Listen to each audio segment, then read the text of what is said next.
الحمد لله نحمده ونستعينه ونؤمن به ونتوكل عليه ونعوذ بالله من شرور أنفسنا ومن سيئات أعمالنا من يهده الله فلا مضل له ومن يضلل فلا هادي له أشهد أن لا إله إلا الله وحده لا شريك له وأشهد أن محمدا عبده ورسوله أرسله بالهدى ودين الحق ليظهره على الدين كله ولو كره المشركون اللهم صل على محمد وعلى آل محمد كما صليت على إبراهيم وعلى آل إبراهيم وبارك على محمد وعلى آل محمد كما باركت على إبراهيم وعلى آل إبراهيم إنك حميد مجيد أما بعد فإن خير الكلام كلام الله وخير الهدي هدي محمد صلى الله عليه وسلم وشر الأمور محدثاتها وكل محدثة بدعة وكل بدعة ضلالة أيها الناس أوصيكم عباد الله وإياي بتقوى الله أعوذ بالله من الشيطان الرجيم وأما عاد فأهلكوا بريح صرصر عاتية سخرها عليهم 7 ليال و8 أيام حسوما فترى القوم فيها صرعا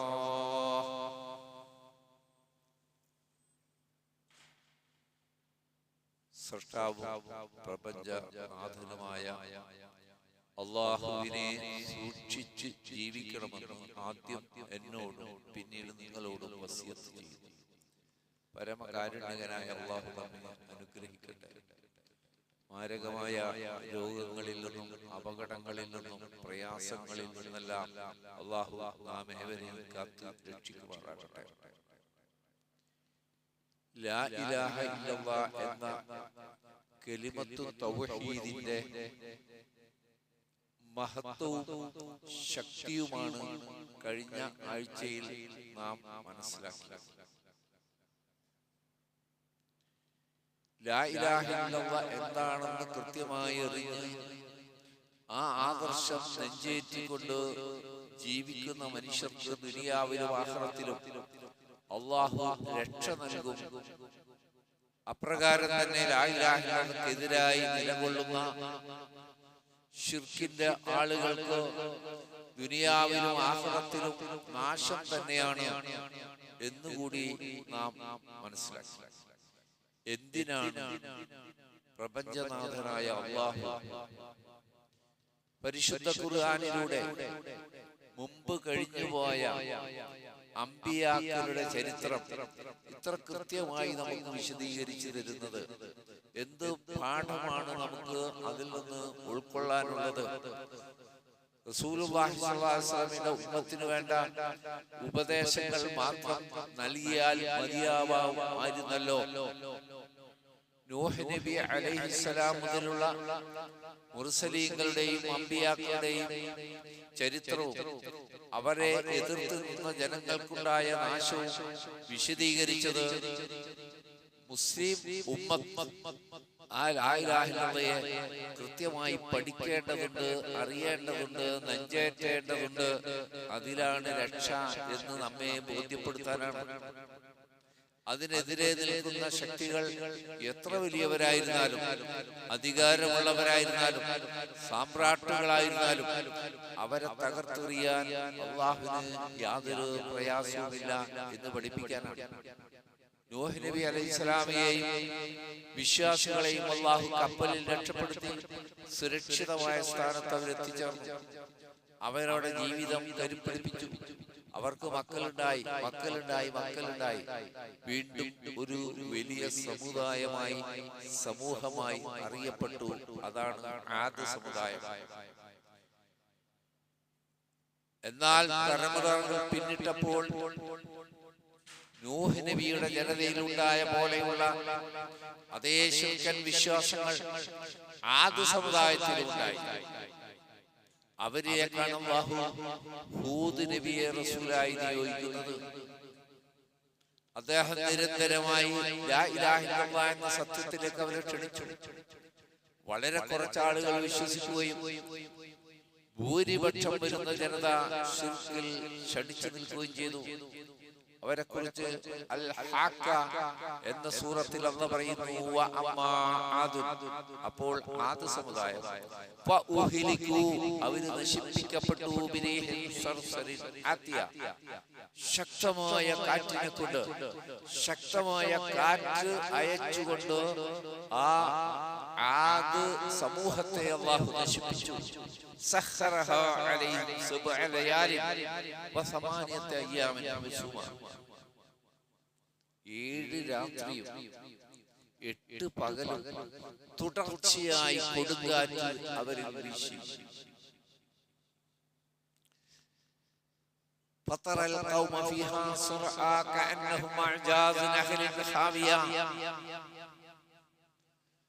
അപ്പോൾ നിനക്ക് കാണാം ആദ് സമുദായത്തിലെ അംഗങ്ങൾ വീണ് കിടക്കുന്നത് നിനക്ക് കാണാം. കഅന്നഹും അഅജാസ് നഖലിൻ ഖാവിയ, കടപുഴങ്ങിയ ഈത്തപ്പനത്തടികൾ മറിഞ്ഞു കിടക്കുന്നത് പോലെ. ഈ ആയത്തുകൾ ആദ്യം ഓതി കേൾക്കുന്നത് ഈത്തപ്പനെ കുറിച്ച് നന്നായി അറിയുന്ന സമൂഹത്തിനാണ്. അതിന്റെ തടിയും അതിന്റെ ഭാരവും അതിന്റെ നീളവും അത് വീണ് കിടക്കുന്ന അവസ്ഥയും നമ്മളെക്കാൾ അവര് നേരിട്ട് കണ്ടനുഭവിച്ചിട്ടുള്ളതാണ്.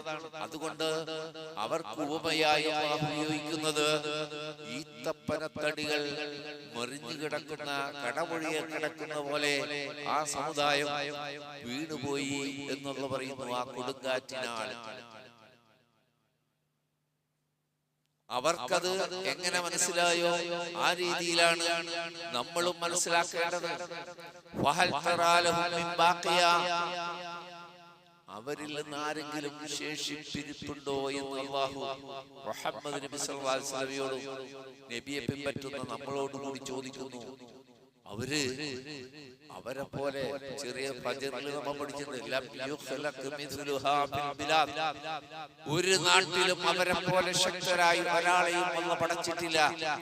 ആദ് സമുദായത്തെ കുറിച്ച് പറയാണ്, അത്ര ഉയരമുള്ളവരും തടിയുള്ളവരും ആജാനുബാഹുക്കളും ശക്തന്മാരുമായിരുന്നു അവര്.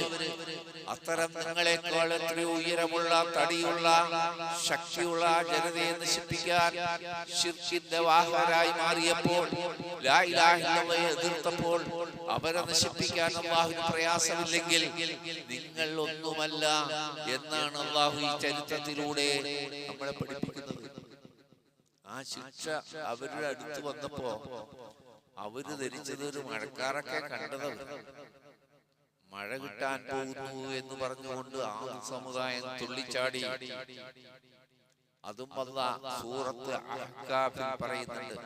ഫലമ്മാ റഅൗഹു ആരിദൻ മുസ്തഖ്ബല ഔദിയതിഹിം, അവരുടെ താഴ്വരകൾക്ക് അഭിമുഖമായി അല്ലാഹുവിന്റെ ശിക്ഷ വന്നപ്പോൾ, ഖാലൂ ഹാദാ ആരിദുൻ മുംതിറുനാ, നമുക്ക് മഴ കിട്ടുന്ന മേഘമാകുന്നു എന്ന് പറഞ്ഞുകൊണ്ട് അവര് ആനന്ദിച്ചു തുള്ളിച്ചാടി. അള്ളാന്റെ ശിക്ഷയാണ് വരുന്നതെന്ന് അവർ അറിയുന്നില്ല. ഇത് മഴയ്ക്ക് വേണ്ടിയുള്ള കാർമേഘമാണ്, അതിനു വേണ്ടിയുള്ള കാറ്റാണ് എന്ന ധാരണയിൽ അവർ സന്തോഷം കൊണ്ട് തുള്ളിച്ചാടി. അല്ലാഹു പറഞ്ഞല്ല, അത് മഴ കിട്ടാനുള്ളതല്ല, കഠിനമായ വേദനയേറിയ ശിക്ഷയുമായി ആ ശിക്ഷയെ വഹിച്ചു വരുന്ന കാറ്റാകുന്നു, കൊടുങ്കാറ്റാകുന്നു എന്ന് അല്ലാഹു അവരോട് പറഞ്ഞു. ആ കാറ്റിന്റെ പ്രത്യേകത റബ്ബിന്റെ കൽപ്പന അനുസരിച്ച് എല്ലാറ്റിനെയും തകർത്ത് തരിപ്പണമാക്കുന്ന കാറ്റായിരുന്നു അത്. അവരുടെ വീടുകളല്ലാതെ മറ്റൊന്നും അവർ കാണപ്പെട്ടില്ല. കാറ്റടിച്ച് വീശിയപ്പോ അവരുടെ വീടുകളല്ലാതെ മറ്റൊന്നും അവിടെ കാണാൻ പറ്റിയില്ല. അവരൊക്കെ നിലംപതിച്ചു പോയി. പാപികളെ എങ്ങനെയായിരിക്കുന്ന പാപികൾക്ക് പ്രതിഫലം കൊടുക്കുക. അല്ലാഹു നമ്മളെ കാത്തുരക്ഷിക്കട്ടെ. അപ്പോൾ നമ്മൾ ചിന്തിക്കേണ്ടത്, ഒരിക്കലും എന്റെ വിശ്വാസം, എന്റെ വാക്ക്, എന്റെ പ്രവൃത്തി, എന്റെ നിലപാട് തൗഹീദിന് വിരുദ്ധമായി കൂടാ എന്ന് ഉറപ്പുവരുത്താൻ എനിക്കും നിങ്ങൾക്കും ബാധ്യതയുണ്ട്. ശിർക്കിന്റെ ഒരു അംശം എന്റെ വിശ്വാസത്തിലില്ല, എന്റെ വാക്കിലില്ല, എന്റെ പ്രവൃത്തിയിലില്ല, എന്റെ നിലപാടിലില്ല. ആ തൗഹീദിനെ എതിർക്കുന്ന, അതിനെ ക്ഷയം സംഭവിക്കുന്ന, അതിനെ ബലഹീനമാക്കുന്ന ഒരു ഏർപ്പാടിനും ഞാനില്ല എന്ന് ഓരോ വ്യക്തിയും ഉറപ്പുവരുത്തേണ്ട ബാധ്യതയുണ്ട്. അവരെ നശിപ്പിച്ചു. ഹൂദ് നബിയെയും വിശ്വാസികളെയും അല്ലാഹു രക്ഷപ്പെടുത്തി. അവര് സുരക്ഷിതമായി ഒരു നാട്ടിൽ ജീവിച്ചു. അവർക്ക് മക്കളുണ്ട്. അവർക്ക് മക്കളായി ഒരു സമുദായമായി അവർ മാറി. ഇതേ പ്രശ്നം കണ്ടോ? നമ്മ ധരിക്കുന്നത് തൗഹീദിന്റെ ആളുകളെയാണ് അള്ളാഹു രക്ഷപ്പെടുത്തിയത്. അവരുടെ മക്കളാ പിന്നെ അവർ ശിർക്ക് വരൂ എന്ന് നമ്മൾ ഭയപ്പെടുന്നില്ല, ശങ്കിക്കുന്നില്ല. അള്ളാഹു പറയാണ്, കാലങ്ങൾ കഴിഞ്ഞപ്പോൾ ആ സമുദായത്തിലും ശിർക്കൻ വിശ്വാസങ്ങളും ആരാധനകളും വന്നു. ആ ഗോത്രത്തിന്റെ പേരാണ് സമൂദ് ഗോത്രം. അവരിലേക്കാണ് അല്ലാഹു സ്വാലിഹ് നബിയെ റസൂലായി നിയോഗിച്ചത്. വഇലാ സമൂദ അഖാഹും സ്വാലിഹൻ. ആ സമൂദ് ഗോത്രത്തിലേക്ക് അല്ലാഹു അവരുടെ സഹോദരനായ സാലിഹിനെ നിയോഗിച്ചു. അദ്ദേഹം പറഞ്ഞത്, യാ ഖൗം ഇബ്ദുല്ലാഹ്, നിങ്ങൾ അല്ലാഹുക്ക് മാത്രം ഇബാദത്ത് ചെയ്യണം. മാലക്കും മിൻ ഇലാഹിൻ ഗൈറുഹു, അല്ലാഹുവില്ലാത്തൊരു ഇലാഹില്ല. അതായത് ലാ ഇലാഹ ഇല്ലല്ലാഹ് എന്ന് അവരോട് പറഞ്ഞു. ഹുവ അൻശഅകും മിനൽ അർളി, നിങ്ങളെ സൃഷ്ടിച്ചു വളർത്തിയുണ്ടാക്കിയവൻ അല്ലാഹുവാണ്. വസ്തഅമറകും ഫീഹാ, ഈ ഭൂമിയിൽ നിങ്ങളെ ജീവിപ്പിച്ചത് അല്ലാഹുവാകുന്നു. ഫസ്തഗ്ഫിറൂഹ്, അതുകൊണ്ട് റബ്ബിനോട് പാപമോചനം തേടൂ. സുമ്മ തൂബൂ ഇലൈഹി, നിങ്ങൾ പശ്ചാത്തപിച്ചു മടങ്ങൂ. ഇന്ന റബ്ബീ ഖരീബും മുജീബ്, നിശ്ചയം എന്റെ റബ്ബ് സമീപസ്ഥനാണ്. മുജീബ്, നിങ്ങളുടെ പ്രാർത്ഥനയ്ക്ക് ഉത്തരം ചെയ്യുന്നവനാണ്. നിങ്ങൾ അപകടകരമായ തെറ്റിലേക്ക് ആണ്ടുപോയിരിക്കുന്നു. നിങ്ങളെ സൃഷ്ടിക്കുകയും വളർത്തുകയും നിങ്ങൾക്ക് ആവശ്യമായതെല്ലാം നൽകുകയും ചെയ്യുന്ന റബ്ബിൽ നിങ്ങൾ മറ്റുള്ളവരെ പങ്കാളികളാക്കി, നിങ്ങൾ സൃഷ്ടികളെ പങ്കാളികളാക്കി. അതുകൊണ്ട് വൈകാതെ റബ്ബിനോട് പൊറുക്കലിനെ തേടൂ. സുമ്മ തൂബൂ ഇലൈഹി, പശ്ചാത്തപിച്ച് റബ്ബിലേക്ക് മടങ്ങൂ. എന്റെ റബ്ബിന്റെ ഗുണം എന്താണെന്നറിയോ? ഇന്ന റബ്ബീ ഖരീബ്, ഏറ്റവും അടുത്തുള്ളത് എന്റെ റബ്ബാണ്. മുജീബ്, ഉത്തരം നൽകുന്നവനും അവനാണ്. എന്തൊക്കെ പുരോഹിതന്മാര് പാവങ്ങളെ പഠിപ്പിക്കുന്നത്?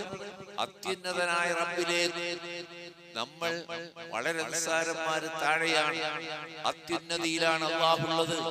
നമ്മുടെ പ്രാർത്ഥന അവനിലേക്ക് എത്തണമെങ്കിൽ മധ്യവർത്തികൾ ആവശ്യമാകുന്നു.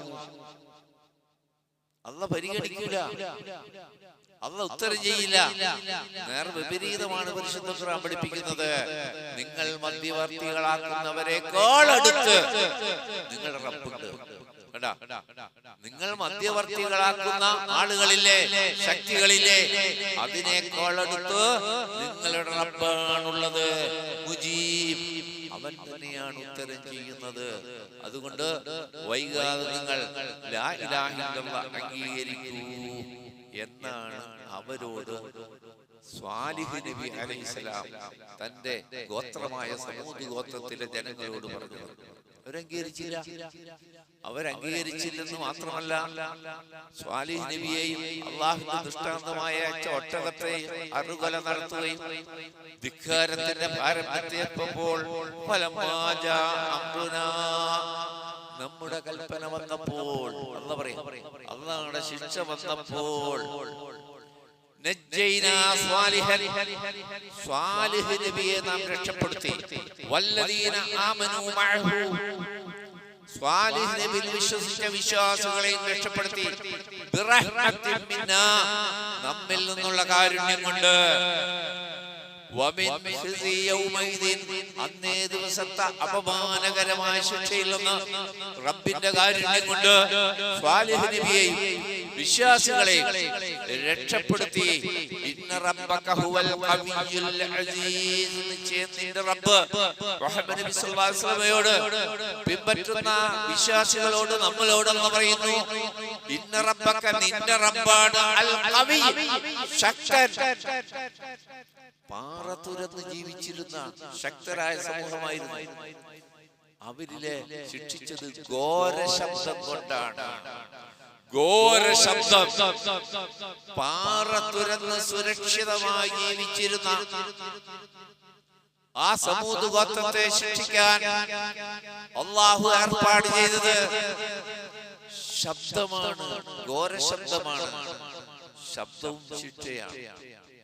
ശബ്ദവും ശിക്ഷയാണ്, അപകടമാണ്. പരിധിയിൽ കൂടുതൽ ശബ്ദമുണ്ടാക്കുന്നത് കുറ്റകരമാണ്. അതിന്റെ പരിധിയിലേക്ക് പോകുമ്പോൾ മനുഷ്യന് ആപത്തുണ്ടാക്കുന്നതാണ് ശബ്ദം. കൂട്ടത്തിൽ സാന്ദർഭികമായിട്ടൊരു കാര്യം നിങ്ങൾ കേട്ടോളൂ. നിങ്ങള് സോഷ്യൽ മീഡിയയിലും പത്രത്തിലും വായിച്ചില്ല ഒരു വാർത്ത. ഒരു അയൽവീട്ടിലെ കല്യാണ ആഘോഷത്തിൽ ഘോര ശബ്ദമുള്ള പടക്കങ്ങൾ ഉപയോഗിച്ച് ആർമാദിച്ചപ്പോൾ തൊട്ടയൽവക്കത്തെ വീട്ടിലെ കൊച്ചുകുട്ടിക്ക് അസുഖം വരുത്തി ആശുപത്രിയിൽ അഡ്മിറ്റ് ചെയ്യേണ്ടി വന്നു. കല്യാണാഘോഷിക്കുന്ന പുതിയാപ്പുള്ള ആഘോഷണിക്ക് വലിയ ശബ്ദമുള്ള പടക്കങ്ങൾ ആർമാദിക്കാൻ തെരുവിൽ. തൊട്ടൊക്കെ വീടുകളുണ്ടല്ലോ. നമുക്ക് സന്തോഷിക്കാനുള്ള പരിധി മറ്റൊരാളുടെ. എന്റെ വിരൽ കൈ നീട്ടാൻ എന്റെ കൈ നീട്ടാൻ എനിക്ക് അള്ള അനുമതി തന്നിട്ടുണ്ട്. പക്ഷേ നിന്റെ സഹോദരന്റെ മൂക്കിൽ മുട്ടിക്കാൻ അധികാരമില്ല. കൈ നീട്ടാൻ തൊട്ട് നിൽക്കുന്ന ആളുടെ മുഖത്ത് തൊടാൻ നിനക്ക് അധികാരമില്ല. തൊട്ടടുത്ത വീട്ടിലെ ശിശുവായ പ്രസവിച്ച് അധികം കഴിയാത്ത ഒരു കുട്ടിക്ക് അപസ്മാര രോഗം വന്നു. ശബ്ദം കേട്ടിട്ട് ആശുപത്രിയിൽ ചികിത്സയിലാണ് ആ കുട്ടി. അല്ലാഹു ശിഫ നൽകി അനുഗ്രഹിക്കട്ടെ. ശബ്ദമുണ്ടാക്കുന്ന അപകടത്തെ കുറിച്ച് വളരെ മാന്യമായിട്ടായിരിക്കണം നിക്കാഹ്. അല്ലാഹുവിന്റെ റഹ്മത്താണ്. റബ്ബിനെ ശുക്ർ ചെയ്തുകൊണ്ട് പ്രാർത്ഥനയിലായിരിക്കണം പുതിയാപ്പിളയും പുതിയണ്ണും അവരുടെ വീട്ടുകാരും. അതിന് നേർവിപരീതമായി ആർമാദിക്കുന്ന അവസ്ഥയിലേക്ക് കല്യാണം അല്ല എന്റെ വിഷയം.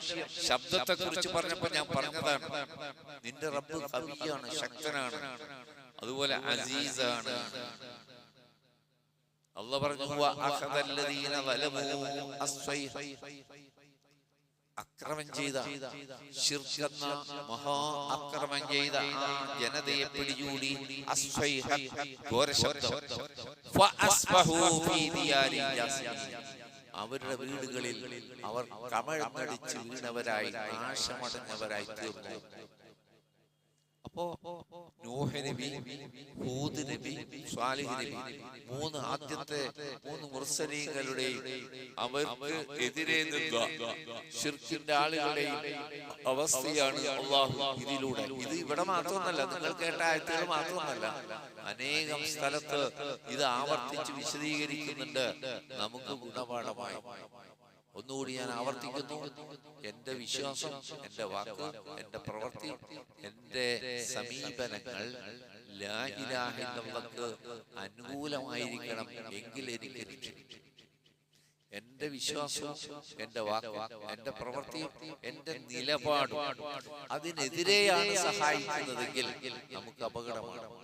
ദുനിയാവിലെയും ആഖിറത്തിലെയും എല്ലാ അപകടങ്ങളിലും അല്ലാഹു നാമേവരെയും കാത്തു രക്ഷിക്കുമാറാകട്ടെ.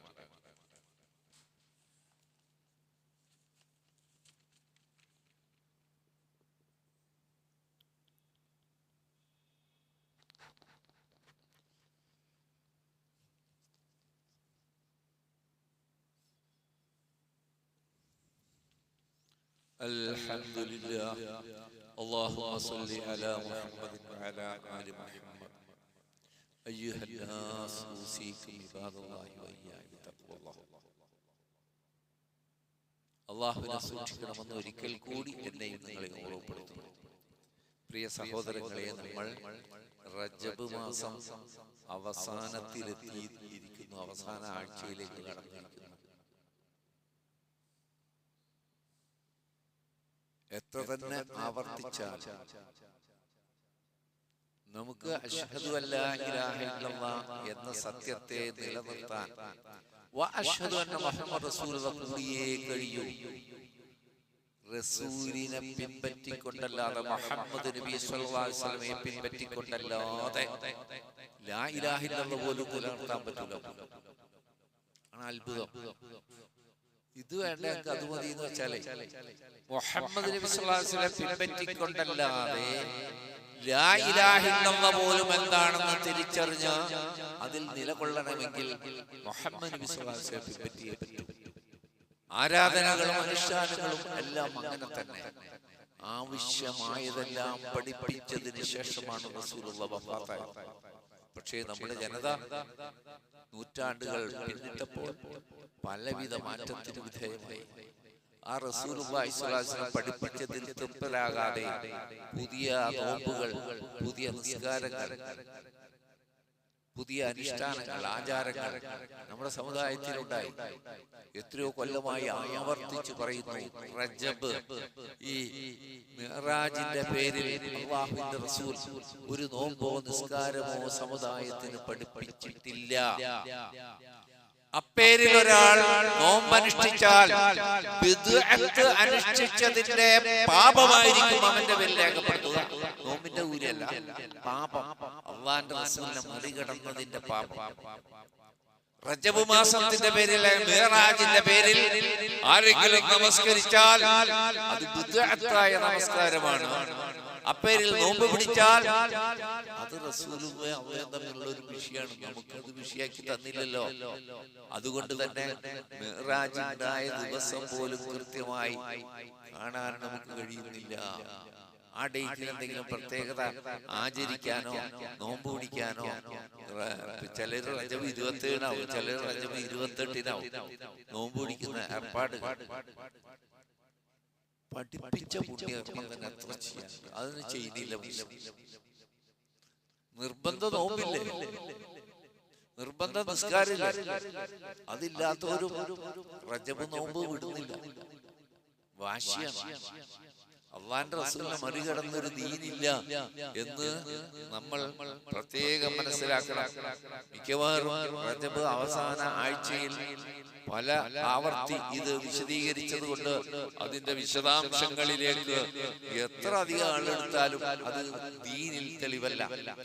ആളുകൾ ചെയ്യുന്നതോ അതിനെ പുരോഹിതന്മാർ പിന്തുണക്കുന്നതോ അല്ല നമ്മുടെ പ്രമാണമെന്ന് നമ്മൾ പ്രത്യേകം മനസ്സിലാക്കണം. അല്ലാഹുവിന്റെ റസൂൽ ശരിയാക്കി കാണിച്ചു തന്നത്, ഖുർആനിന്റെ വചനങ്ങൾക്ക് റസൂലുള്ളാഹി ശരിയാക്കി സ്വീകരിച്ച് നമുക്ക് ബോധ്യം വന്നിട്ടുണ്ട്. അതനുസരിച്ചാണ് നമ്മൾ ആയത്തുകളെ പിന്തുടരുന്നെങ്കിൽ ആയത്തിനെ ദുർവ്യാഖ്യാനിക്കേണ്ടി വരില്ല, തെറ്റായി മനസ്സിലാക്കേണ്ടി വരികയില്ല. അതുകൊണ്ട് നമ്മൾ ശ്രദ്ധിക്കുക. അപ്പോൾ തൗഹീദിന്റെ പ്രത്യേകത, ലാ ഇലാഹ ഇല്ലല്ലാഹ് എന്നതിന്റെ പ്രത്യേകത കൃത്യമായി നമ്മൾ അറിയണം. ഇമാം ബുഖാരി മുസ്ലിം ഉദ്ധരിക്കുന്ന ഒരു ഹദീസ് നിങ്ങളുടെ ശ്രദ്ധയിലേക്ക് കൊണ്ടുവരികയാണ്. രണ്ടുപേരും സഹീഹാക്കിയ അൻ മുആദ് ബിൻ ജബൽ റളിയല്ലാഹു നബിയുടെ പ്രിയപ്പെട്ട സഹാബി മുആദ് ബിൻ ജബൽ റളിയല്ലാഹു അൻഹു ഈ ഹദീസ് ഉദ്ധരിക്കുന്നത്. قال كنت ردف النبي صلى الله عليه وسلم على حمار يقال له فير. ഞാനൊരു ദിവസം അല്ലാഹുവിന്റെ റസൂലിന്റെ റദീഫായിക്കൊണ്ട് ഒരു കഴുതയുടെ പുറത്ത് റസൂലിനോട് പിന്നിൽ ചേർന്നിരുന്നു കൊണ്ട്, ആ കഴുതക്ക് പോലും പേരിട്ട് ഉഫൈർ എന്ന് പേരിട്ട ഒരു കഴുതയുടെ പുറത്ത് അല്ലാഹുവിന്റെ റസൂലിന്റെ ചേർന്ന് ശരീരം, ആ ഭൂമേനി പരിശുദ്ധമായ മുഹമ്മദ് നബി സല്ലല്ലാഹു അലൈഹി വസല്ലമയുടെ ആ പരിശുദ്ധമായ ശരീരത്തോട് ഒത്തുചേർന്ന് സഞ്ചരിക്കാൻ ഭാഗ്യം കിട്ടിയ മനുഷ്യനാണ് മുആദ് ബിൻ ജബൽ റളിയല്ലാഹു അൻഹു. അദ്ദേഹം പറയാണ്, ഞാനങ്ങനെ റസൂലിന്റെ കൂടെ ഇങ്ങനെ സഞ്ചരിക്കുമ്പോൾ അല്ലാഹുവിന്റെ റസൂൽ വിളിച്ചു, യാ മുആദ്, അല്ലയോ മുആദേ.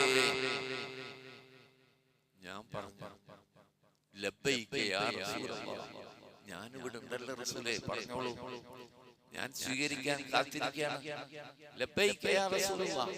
ഒരക്ഷരം നബി മിണ്ടുന്നില്ല. ആ കഴുത കുറച്ചുകൂടി സഞ്ചരിച്ചു, വീണ്ടും വിളിച്ചു, യാ മുആദ്, ലബ്ബൈക യാ റസൂലല്ലാഹ്, ഞാൻ ഇവിടെ തൊട്ട് പറഞ്ഞോളൂ റസൂലേ എന്ന അർത്ഥത്തിൽ. പിന്നെയും കഴുത കുറച്ചുകൂടി പോയി.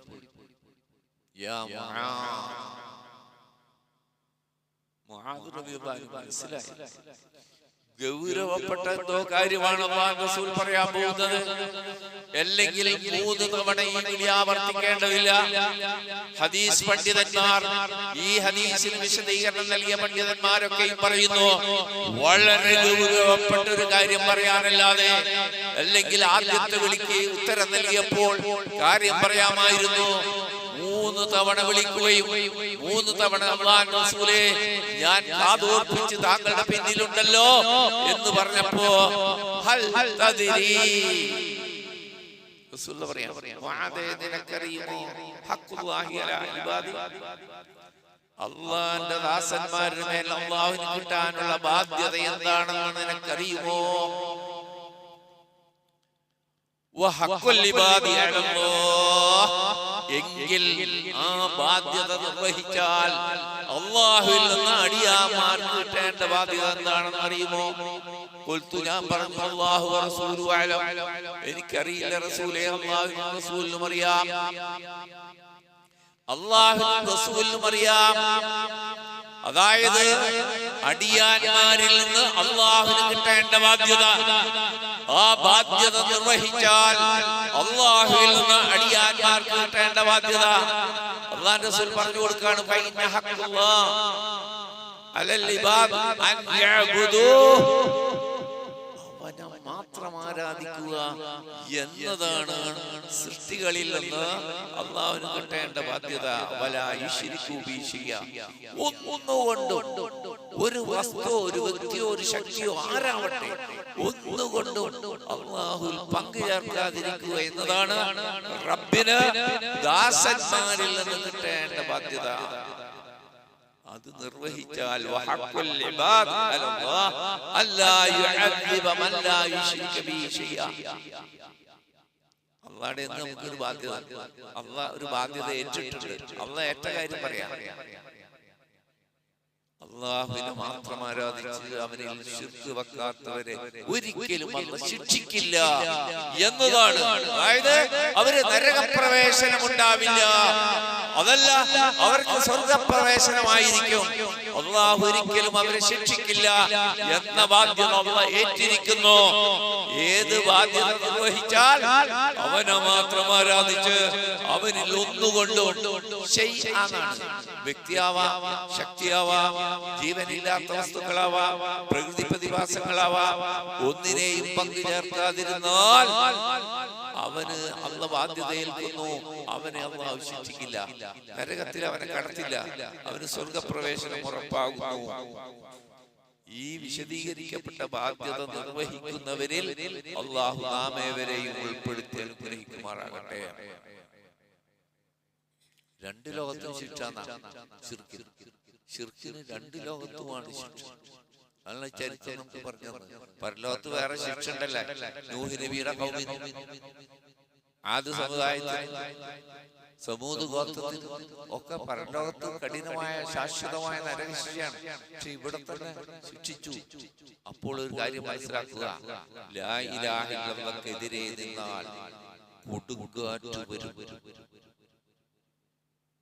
ഇടുത്തി വരും, ഘോര ശബ്ദം വരും. എല്ലാ പ്രകൃതി പ്രതിഭാസങ്ങളുടെ അപകടങ്ങളിൽ നിന്നെല്ലാം അല്ലാഹു എല്ലാവരെയും, നമ്മെയും മറ്റുള്ളവരെയും കാത്തു രക്ഷിക്കുമാറാകട്ടെ. നമ്മൾ പ്രതിജ്ഞ എടുക്കുക. ഇവിടെ അല്ലാഹുവിന്റെ പള്ളി, അല്ലാഹുവിന്റെ ബർക്കത്ത് ഇറങ്ങുന്ന ഒരു സമയമല്ല ഇപ്പോ. ഈ സമയമുള്ള ഏറ്റവും പ്രധാനപ്പെട്ട സമയം പറഞ്ഞത്.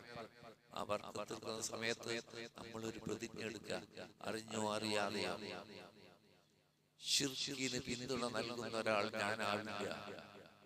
എന്റെ ഭാര്യയോ മക്കളോ പേരമക്കളോ അതിന്റെ ആളാവില്ല. ഞങ്ങളെല്ലാം ലാ ഇലാഹ ഇല്ലല്ലാഹ് എന്നതിന്റെ നെഞ്ചേറ്റുന്ന, പിന്തുണക്കുന്ന ആളുകളായി തീരും. അല്ലാഹു നമ്മെ അനുഗ്രഹിക്കട്ടെ. ഇന്ന് മാസത്തിലെ ലാസ്റ്റ് വെള്ളിയാഴ്ച പള്ളി പരിപാലനത്തിലാണ് ബക്കറ്റ് വെച്ചിട്ടുള്ളത്. അത് പരിഗണിക്കുക. നമ്മിൽ നിന്ന് മരണപ്പെട്ടു പോയവർക്ക് അല്ലാഹു കരുണ ചെയ്യുകയും പുറത്തു കൊടുക്കുകയും ചെയ്യുമാറാകട്ടെ. നമ്മിൽ തന്നെ രോഗികളായിട്ടുള്ള ആളുകളുണ്ട്, അവർക്ക് പരിപൂർണ ശിഫ നൽകി അല്ലാഹു അനുഗ്രഹിക്കട്ടെ. اللهم اغفر للمؤمنين والمؤمنات والمسلمين والمسلمات الأحياء منا والأموات إنك مجيب الدعوات يا قاضي الحاجات. اللهم ربنا آتنا في الدنيا حسنة وفي الآخرة حسنة وقنا عذاب